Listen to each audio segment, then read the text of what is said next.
Shalom Alaikum. Selamat datang di Joseph Stories. Belajar firman Tuhan dengan cara yang sederhana.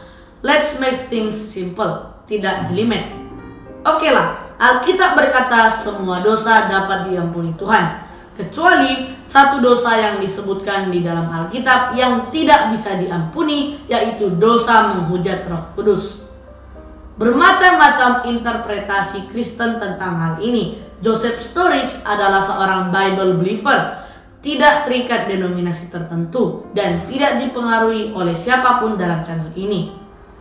Bebas dan tidak terikat, namun tetap dalam kerangka sola scriptura. Sekarang langsung saja kita mengujinya dengan Alkitab.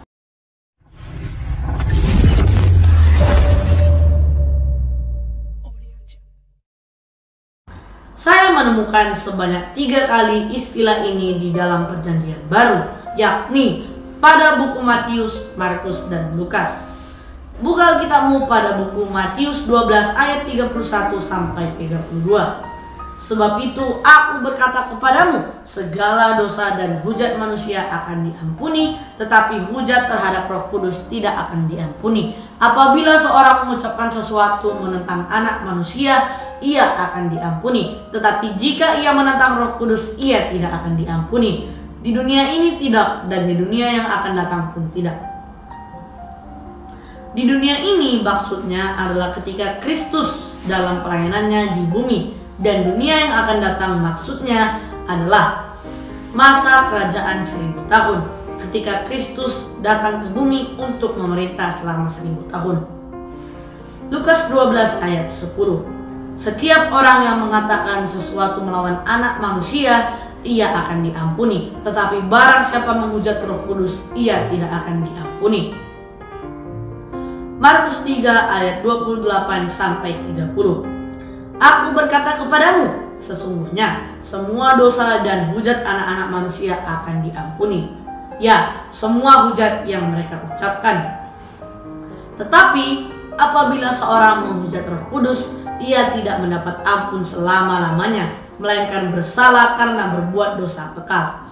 Nah, sekarang perhatikan ayat ke-30 berikut. Ia, maksudnya Yesus, berkata demikian karena mereka mengatakan bahwa Yesus melakukan tanda-tanda itu dengan kuasa setan, atau Yesus kerasukan roh jahat.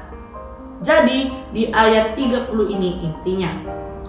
Pendapat umum yang sangat sering kita dengar dan saksikan selama ini adalah apabila seorang menolak Kristus walaupun Roh Kudus sudah datang kepada orang tersebut, maka orang tersebut telah menghujat Roh Kudus. Dulu Saulus memberangus pengikut Kristus karena Saulus juga tidak percaya bahwa Kristus adalah Mesias. Namun pada akhirnya Saulus bertobat, berarti menolak Kristus sebagai juru selamat bukanlah definisi dosa menghujat Roh Kudus yang dimaksud. Berdasarkan definisi yang kita baca, bahwa barang siapa yang menghujat Roh Kudus, dosanya tidak akan diampuni. Sedangkan seluruh dunia tahu bahwa Kristus malah mengutus Paulus. Berarti apa yang dikatakan Saulus sebelumnya, yakni menolak Kristus sebagai juru selamat, bukanlah kategori dosa menghujat Roh Kudus. Mari kita lihat konteksnya. Makna hujat terhadap Roh Kudus disebutkan di atas adalah ketika Yesus baru saja melakukan mukjizat, di mana seorang yang kerasukan setan dibawa kepada Yesus dan Yesus mengusir setan itu keluar dan juga menyembuhkan orang yang buta dan bisu. Para saksi mata ini mulai bertanya-tanya, apakah Yesus memang Mesias yang mereka tunggu-tunggu? Lalu sekelompok orang Farisi mendengar pembicaraan tentang Mesias dan berkata bahwa Kristus melakukan pengusiran setan dengan kuasa setan. Kemudian Yesus berbicara kepada mereka tentang penghujatan terhadap Roh Kudus, yakni 3 ayat Alkitab yang sudah saya bacakan tadi. Jelas, kita di sini melihat orang Farisi bahkan setelah menyaksikan bukti yang tak terbantahkan bahwa Yesus melakukan mukjizat dalam kuasa Roh Kudus pun mereka tetap ngeyel. Mereka malah mengklaim bahwa Yesus dirasuki oleh setan.